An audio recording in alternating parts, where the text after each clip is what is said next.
eh ba't nagagalit ka yata? Tinatanong ka lang.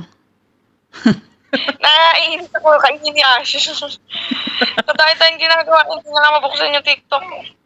Oh, naiinis ka sa bata, hindi ka naman inaano.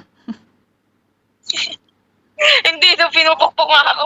May sesend ako sa'yo. Nagsabunutan kami. Nino? Nino? Ni Ash. Ni Ash. Yung tinatanong ko sa'yo. Baka itong, eto na nga, titignan na nga, hindi makapaghintay. Ayaw nga mabuksan.